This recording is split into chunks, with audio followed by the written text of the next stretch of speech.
We are now moving into our continuous basis, so thinking about wave functions as a function of position. So this begins chapter 5 really, and is really now, we're going to be using some of the same ideas we already had, but it's going to look pretty different. So the first thing I want to start with is a classical equation. This is energy, and we relate it to, one way of writing this is momentum squared over 2m. This is also 1/2 mv squared. So we would normally call that this term is our kinetic energy. And then the second term is now a function of space. This is our potential energy. So you might be used to writing it as U or something like that. We're using the notation of capital V for potential energy. So this term has to do with the space, right? What is going on in space? This term is the momentum of our particle and its mass. Momentum is going to relate to, say, its initial conditions.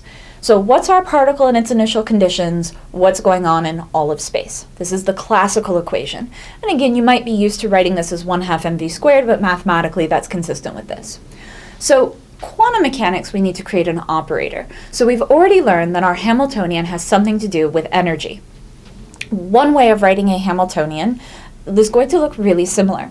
Now, in this case, it's an operator. And so the hats, the little triangle, is just telling us that it is an operator.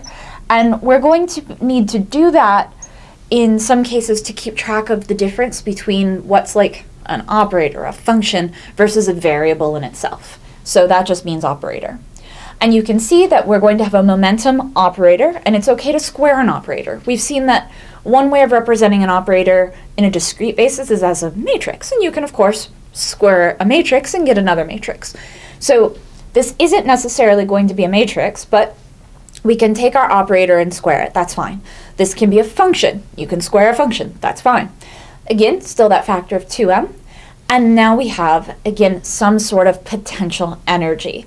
And this is going to depend on what's happening in space. So we can think of this as one term related to the initial conditions of our particle, and then that second term relating to what's happening in space. So that's one way to parse this.